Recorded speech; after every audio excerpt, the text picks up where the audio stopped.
Seja muito bem-vindo à nossa Escola Bíblica Online. Nós adotamos a revista Compromisso da Convicção Editora, esta que se encontra em minhas mãos. Nós estamos na lição de número 9, que vai ser abordada justamente no último domingo de maio, 31 de maio, e vai ser tratado o seguinte tema: a promessa que floresce pela fé. Nós temos algumas informações iniciais preciosas. Primeiro, nós já fizemos um vídeo sobre a introdução da lição de número 9. Se você ainda não assistiu, você pode ir na descrição deste vídeo, clicar e será então direcionado para esse vídeo específico. Dito isto, a gente precisa dar uma outra informação também de ouro. Nós estamos colocando na descrição também deste vídeo, bem como no comentário de forma fixada, o link do PDF desta revista. Para quê? Você que não possui a revista impressa em mãos, poderá se valer desse material para a leitura. Então, clica lá no link, vai ser redirecionado para a leitura do PDF da revista Compromisso, lição 9.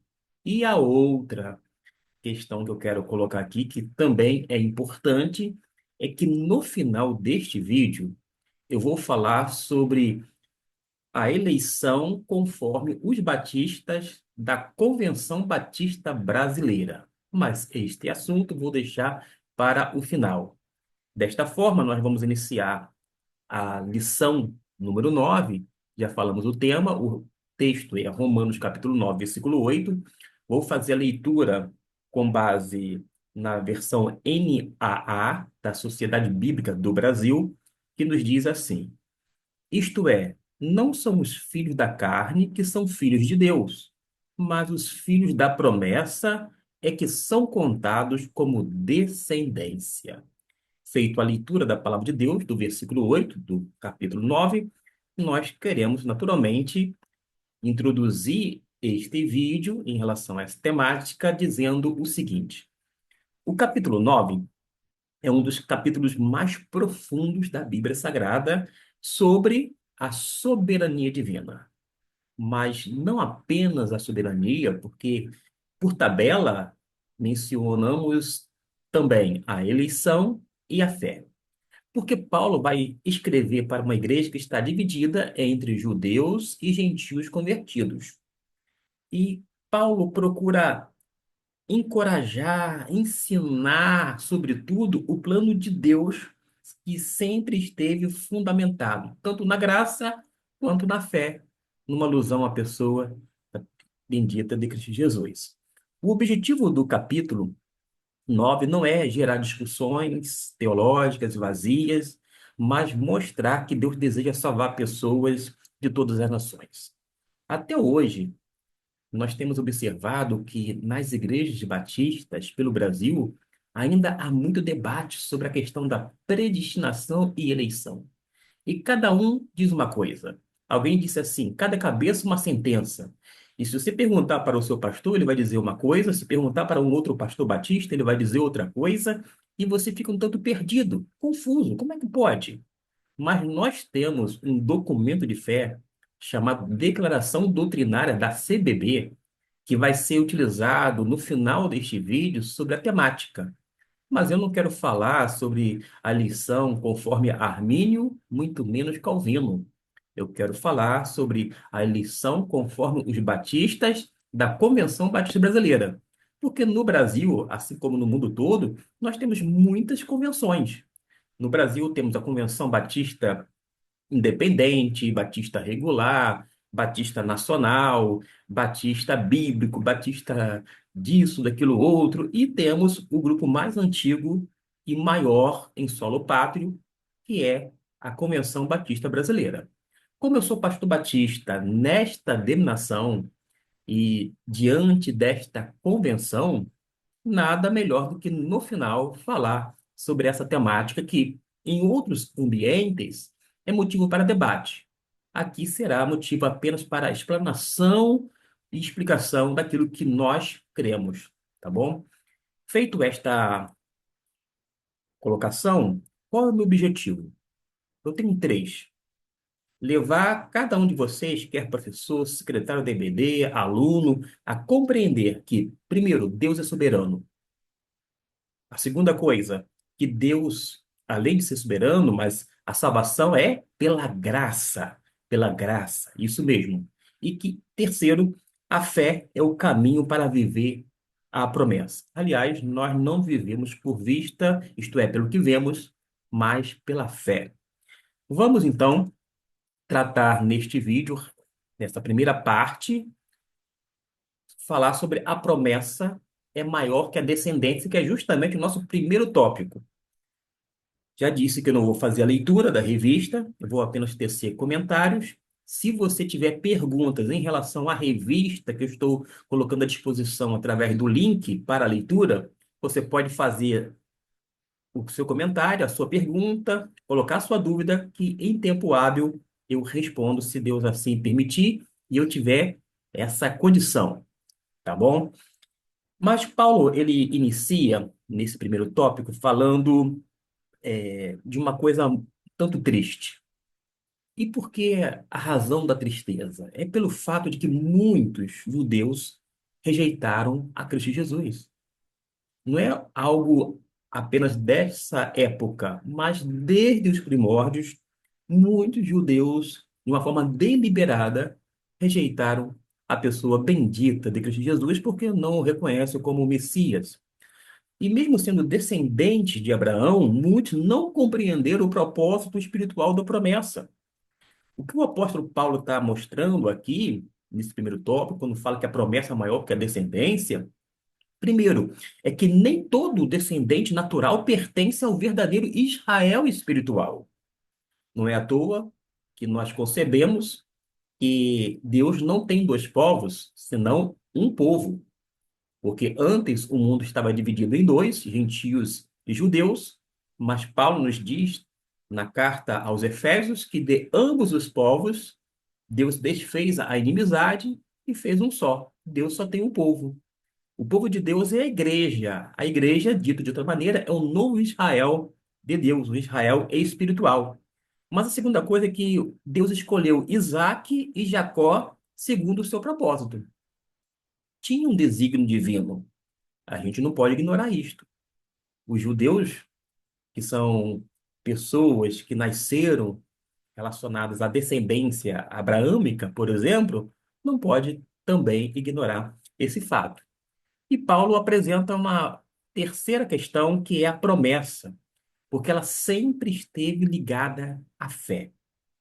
E quando Paulo diz, amei a Jacó e odiei Esaú, ele faz uma citação, ele está falando principalmente das nações descendentes deles. O foco principal, meus irmãos, não é a condenação individual, mas o propósito histórico de Deus. Porque é um plano redentivo. E é por isso que o apóstolo Paulo ele combate o orgulho religioso judaico. Não é à toa que Ismael era o filho mais velho, sim, porém, Isaque foi o filho da promessa. Esaú nasceu primeiro, mas Jacó recebeu a bênção. A gente fica um tanto confuso e fica, como é que pode uma coisa dessa? Não era para ser o contrário? Isso revela que Deus não trabalha segundo a lógica humana. Às vezes a gente quer pegar a lógica e fazer uso dela, mas a gente precisa tão somente ver como é que Deus se revelou e mostrou os seus propósitos ou os seus desígnios. Desta forma, nós vamos aprender, com base no primeiro tópico, primeiro, Deus não escolhe pessoas pela aparência. Aprendamos isso de uma vez por todas. Pode estar uma pessoa toda engomadinha, uma pessoa de uma posição social alta, não é pela aparência, mas também não é pela aquela aparência de uma pseudo-espiritualidade. Nada disto. Deus não se deixa levar em conta, ele não se deixa ser manipulado, enganado. Não. Mas a gente aprende justamente isso, que Deus não escolhe pessoas pela aparência. A nossa história familiar não substitui uma vida de fé. Ah, minha avó era crente, a minha mãe também. Eu sou. E isso não significa que filho de peixe, peixe não é, que o seu filho também será crente. Se não for evangelizado, se ele não for alcançado por este, a fim de que ele possa tomar uma decisão favorável ao lado de Cristo Jesus, reconhecendo como Senhor, Salvador e Mestre de sua vida, ele estará redondamente perdido e por toda a eternidade. Daí o convite de salvação destinado não apenas ao meu filho, à minha filha, aos nossos filhos, mas a todas as pessoas da face da terra, porque todos nós carecemos da graça de Deus, porque todos nós estamos perdidos, estávamos num estado de condenação. Mas, graças a Deus, o nosso Senhor e Salvador Jesus Cristo. Aí, de uma maneira muito prática, meus irmãos, precisamos desenvolver relacionamento verdadeiro com Deus. Não haverá relacionamento com Deus íntimo, profundo e duradouro se nós não nos voltarmos para a palavra do Senhor. Quanto mais distanciarmos da Bíblia Sagrada, mais fora do alcance em relação à compreensão da vontade de Deus já revelada, nós estaremos. E por isso ficaremos em maus lençóis. Mas a gente pode terminar esse tópico dizendo o seguinte: a promessa não depende da lógica humana, mas depende de quem? Depende de Deus.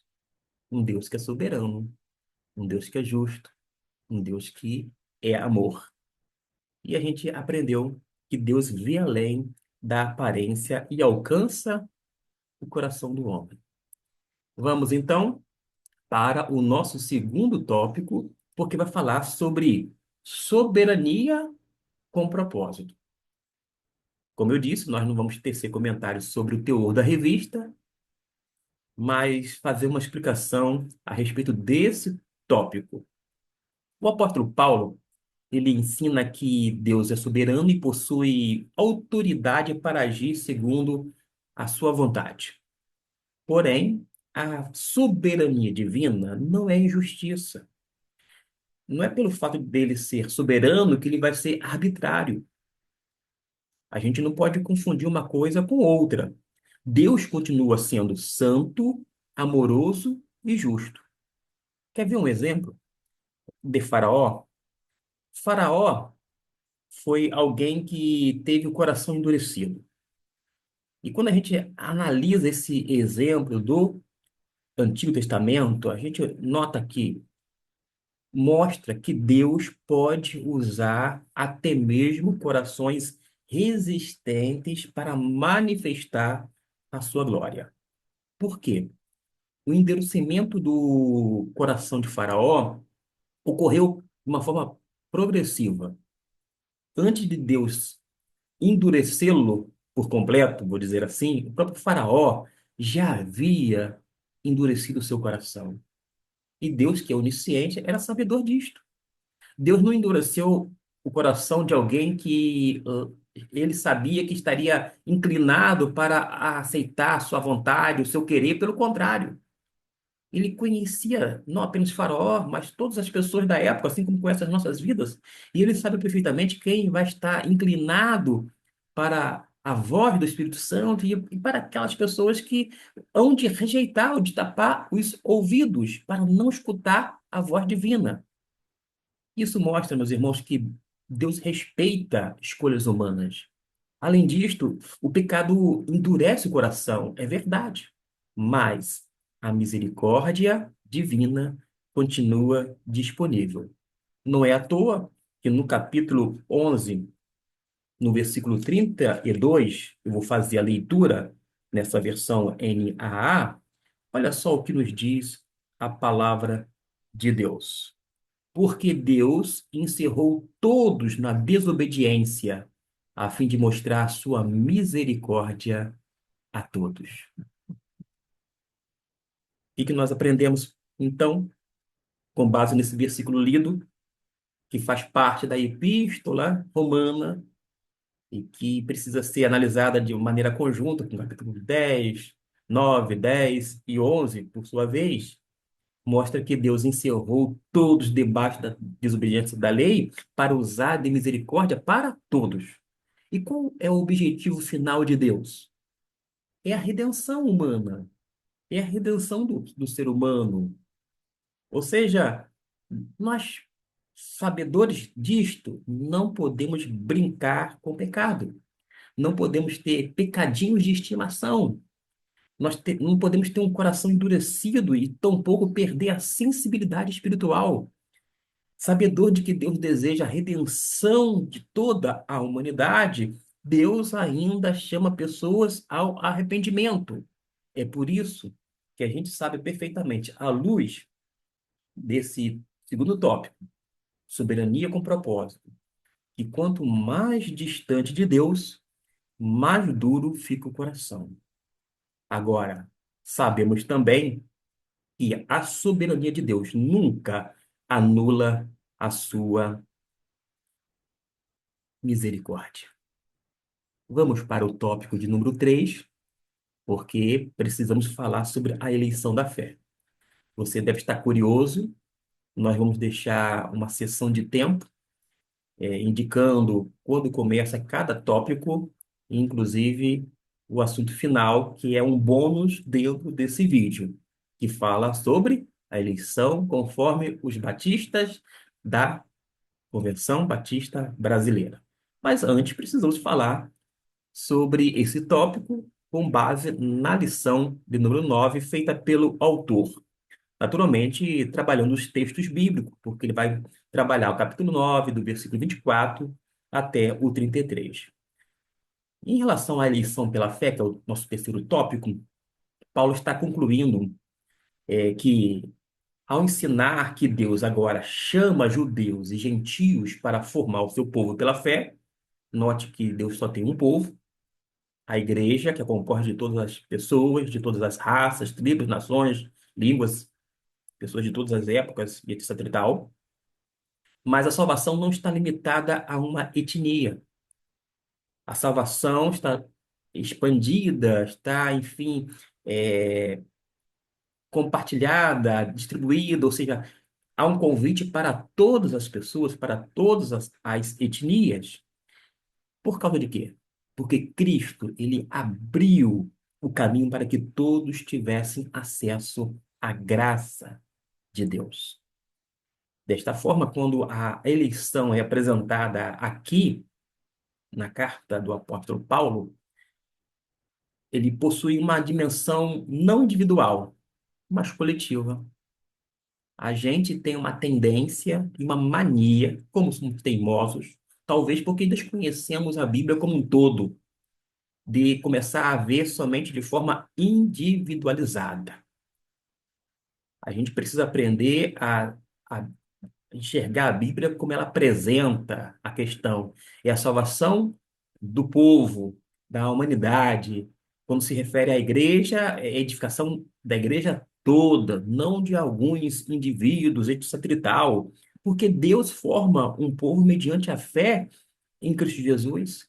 A justiça não vem das obras da lei, mas da fé depositada na pessoa de Cristo. Agora, quando a gente se volta mais uma vez para o texto, nós observamos que os judeus tropeçaram. E por causa de que tropeçaram? Porque eles confiaram mais na lei do que em Cristo. Os gentios, por sua vez, alcançaram justiça, porque eram bons, tinham méritos, muito menos, mas porque eles receberam a salvação, de igual modo, pela fé em Jesus. Irmãos, quando a gente fala sobre eleição pela fé, a gente precisa entender que todos podem ser alcançados pelo Evangelho. O convite salvífico da parte de Cristo é destinada a toda pessoa. A igreja, por sua vez, deve acolher pessoas sem preconceito, pessoas de outras etnias, pessoas de condições sociais diferentes das nossas. Nós precisamos ser, de fato, uma igreja acolhedora, porque todos nós somos um em Cristo Jesus. Além do que, a gente pode, já caminhando para o final deste terceiro tópico, deixar muito claro que a nossa identidade está em Cristo Jesus. Aí a gente aprende que a graça de Deus alcança quem a religião rejeita. Mas em Cristo, todos temos acesso ao Pai Celestial.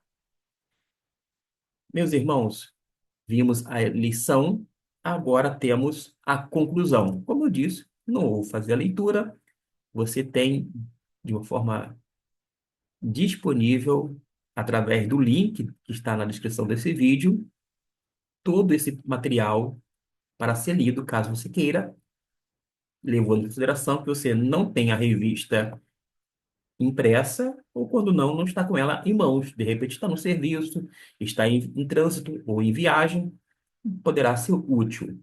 Mas quando a gente trabalha essa questão de conclusão, e eu vou depois apresentar, até mesmo antes de passar para a eleição conforme os batistas, deixar aqui já as atividades que é proposta. Ação 2, ação um e justamente a reflexão. Você poderá visualizar no PDF abaixo, através do link. Mas como é que a gente pode terminar esta parte da lição de número 9?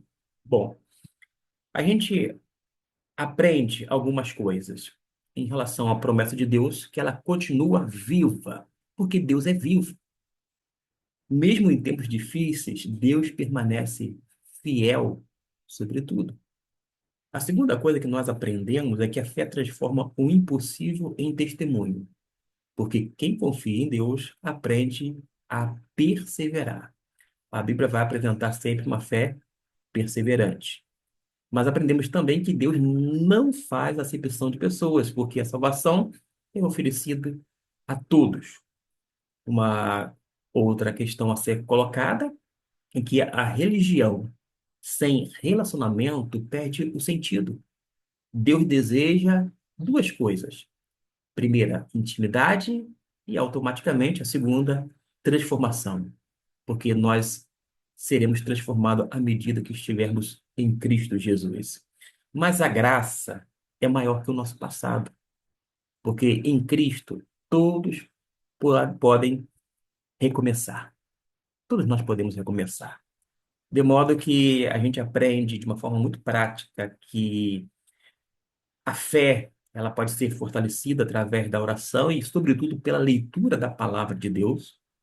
A gente não deve permitir, em hipótese alguma, que as lutas apaguem a nossa esperança, porque temos que viver pela fé e não pelas circunstâncias. A gente precisa também aprender a ensinar a família a confiar nas promessas de Deus, naquilo que realmente Ele prometeu, não naquilo que a gente entendeu errado, porque tem coisas que já foram cumpridas, já foram prometidas e houve o cumprimento, Deus não vai tornar a fazer de novo, não tem sentido, mas as pessoas às vezes querem se apropriar de uma forma isolada de um texto e aplicar individualmente para sua vida, quando na verdade, como eu disse, uma promessa da parte de Deus, real, verdadeira, portanto, já se cumpriu. Mas a gente pode desenvolver momentos de oração em casa e até mesmo fazer uma aplicação um pouco mais abrangente. Evangelizar sem preconceitos, evangelizar tais pessoas, independente da ideologia, da posição social, do status, etc e tal, mas receber pessoas, sabe com quê? Com amor. Não é com pedras na mão, mas com amor. Lembrando que Deus transforma toda e qualquer vida. É isso que nós aprendemos, porque quando Romanos capítulo 9 nos ensina que Deus continua conduzindo o seu plano da salvação pela graça, a gente observa que a promessa vai florescer na vida daqueles que respondem ao chamado divino pela fé em Cristo Jesus, mediante aquele arrependimento que foi operado pelo Espírito Santo de Deus, porque é este que nos convence do pecado, da justiça e do juízo. E quando a fé, meus irmãos, cria raízes profundas, a promessa inevitavelmente floresce. É isso que a gente aprende com a palavra de Deus. Bom, como prometido, eu vou falar daqui em diante sobre o tema eleição conforme os batistas, mas de forma resumida. Eu queria ouvir mais, eu passaria horas ouvindo sobre o assunto. Detalhe, não é um debate, é apenas uma explicação daquilo que nós cremos à luz da palavra de Deus e conforme está na nossa declaração doutrinária da Convenção Batista Brasileira.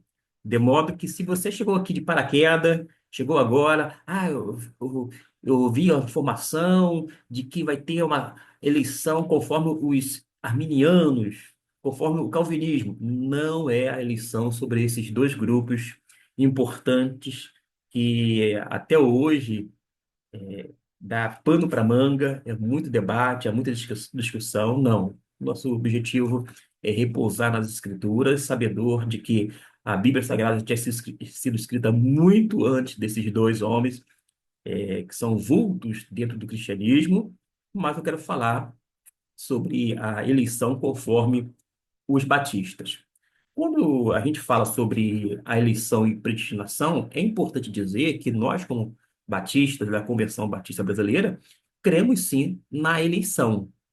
E eu acrescento aqui, logo de início, a eleição em Cristo é algo que a gente precisa gravar.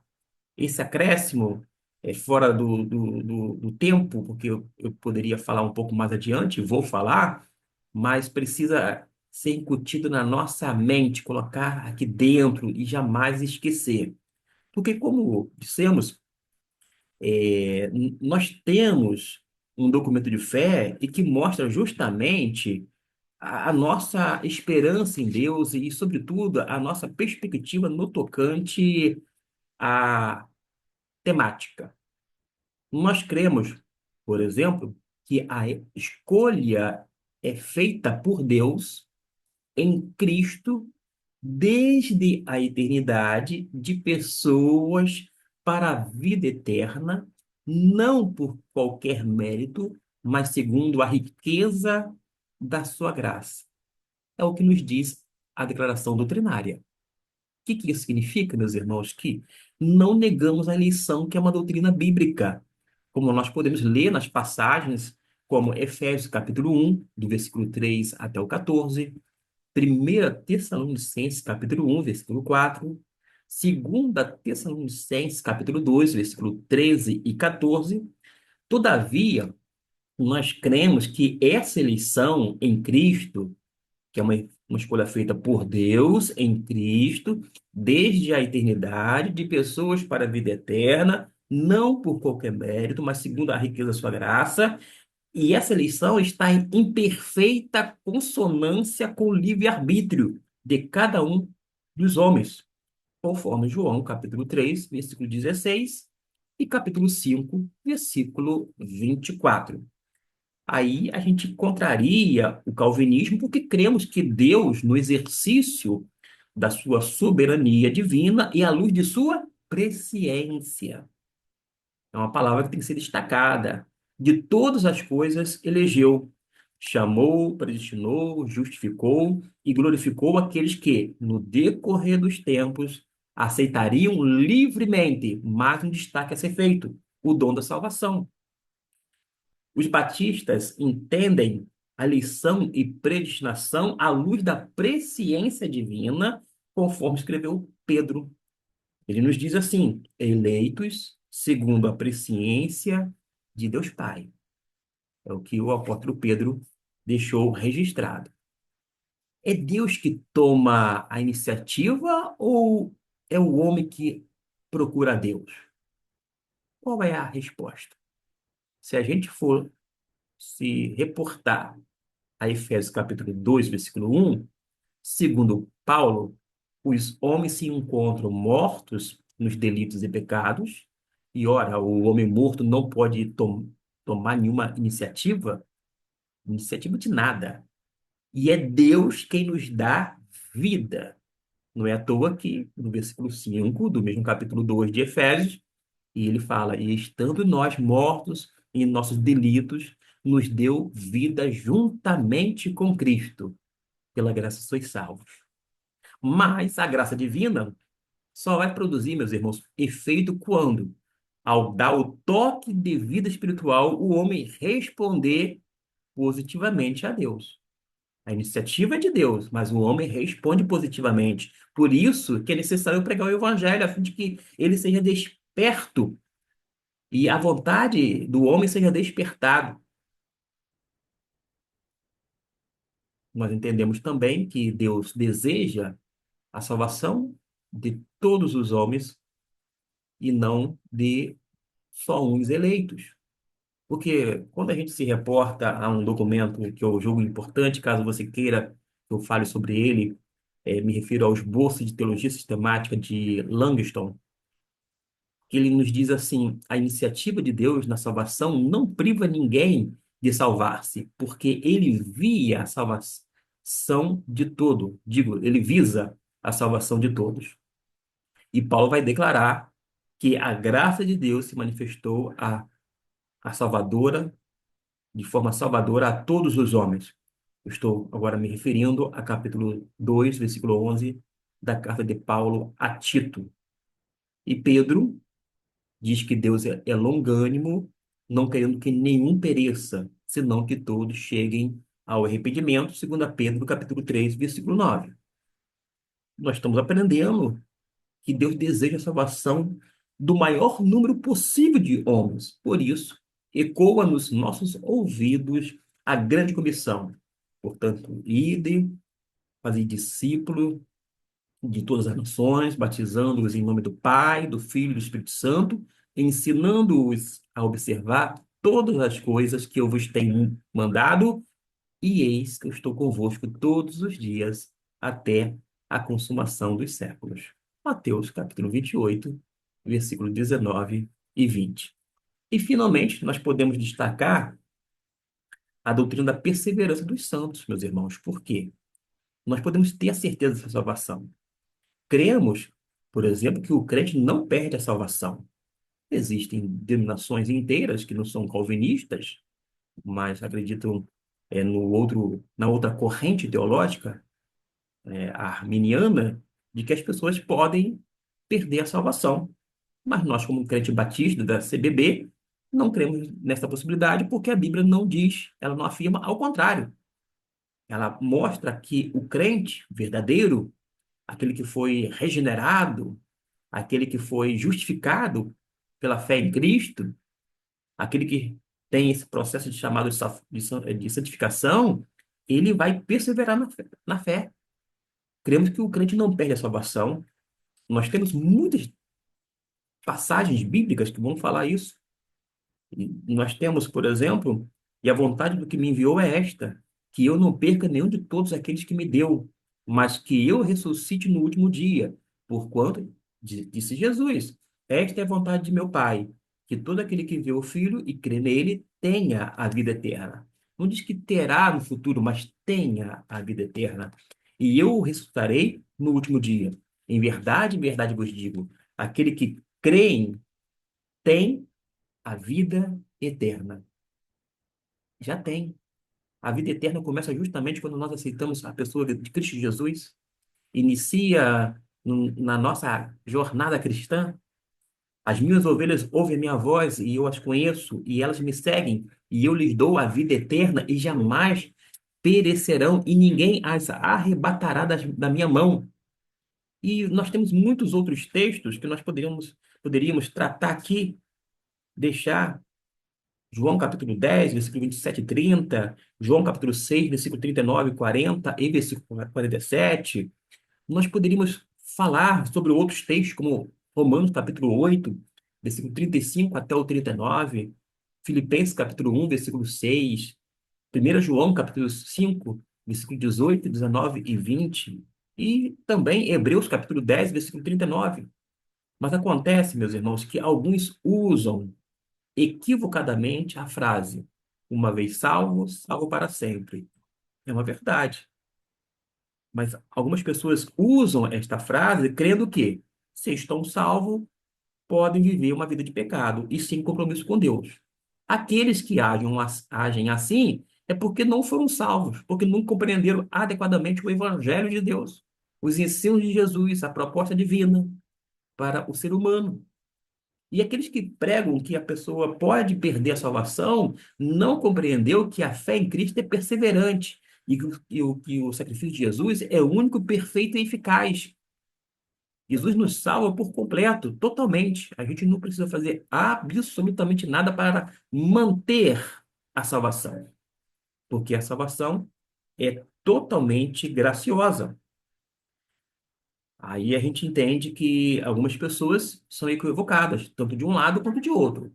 Se você acha, já que eu sou salvo, vou continuar pecando de uma forma deliberada, isso já é um sintoma, um indício de que você ainda não foi salvo. Necessário vos é nascer de novo. Por outro lado, se você crê pela salvação, pela graça, e alega a possibilidade de perder, você precisa considerar o sacrifício de Jesus realizado na cruz do Calvário. Porque, como disse, foi único, perfeito e eficaz. Então, existem pessoas que acreditam que a salvação seja um mero bilhete e sem compromisso com Deus. Existem pessoas que acreditam que a salvação é esse bilhete, um ticket para o portão do céu. Mas se esquece que a salvação é salvação da vida de pecado. Não é uma vida perfeita, sem pecado. Mas é uma vida que nos diz que nós não vivemos na prática do pecado. O autor aos Hebreus vai dizer que nós somos daqueles que recuam para a perdição, mas daqueles que creem para a conservação da alma. E como disse o apóstolo Paulo, irmãos, quanto a mim, não julgo havê-lo alcançado, isto é, a perfeição. Mas uma coisa eu faço, esquecendo-me das coisas que para trás ficam e avançando para as que estão diante de mim, prossigo para o alvo, para o prêmio da soberana vocação de Deus em Cristo Jesus. E aos crentes que creem que, mesmo salvos, pode viver de uma forma libertina, a Bíblia diz: todo aquele que é nascido de Deus não vive na prática do pecado, pois o que permanece nele é a divina semente. Ora, esse não pode viver pecando, porque é nascido de Deus. A nossa declaração doutrinária destaca que o novo nascimento é um dos elementos que asseguram aos salvos a permanência na graça de Deus. Por quê? Quando nós somos feitos filhos de Deus, não tem como haver uma desfiliação. Uma vez filho, sempre filho.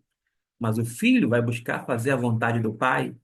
E quando este filho desobedece, ele sofre a disciplina do pai que o ama. Percebeu?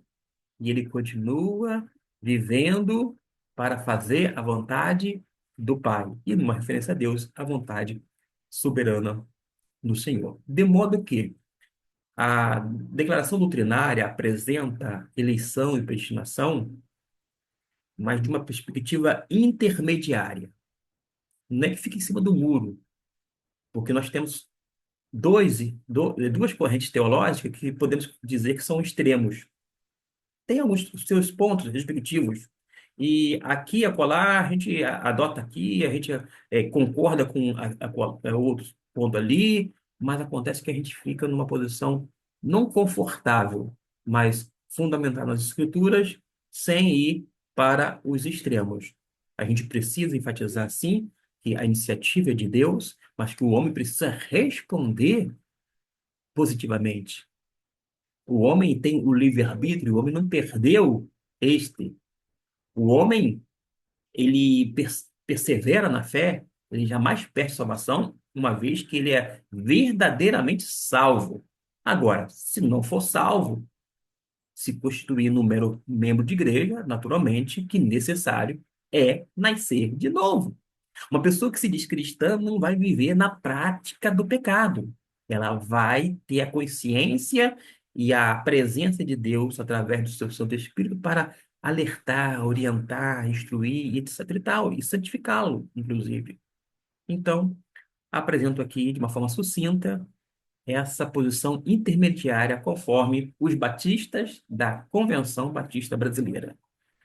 Meu pastor pensa um pouco diferente, ele é calvinista, mas ele deveria ler direitinho e estudar a declaração doutrinária, porque quando ele assumiu uma igreja batista, via de regra, nós assinamos lá um termo de compromisso de que adotamos a declaração doutrinária da CBB como uma declaração que está baseada, ou seja, é fiel intérprete nas questões bíblicas.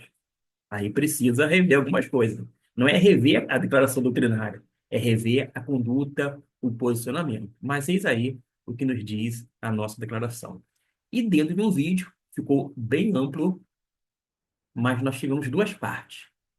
Aqueles que se interessaram tão somente pela EBD, de uma forma sucinta, através do destaque, dos apontamentos, e aqueles que, conforme foi prometido lá no início, nós demos um bônus para que a gente pudesse ter uma compreensão melhor a respeito dessa temática. Deus abençoe e até o nosso próximo vídeo.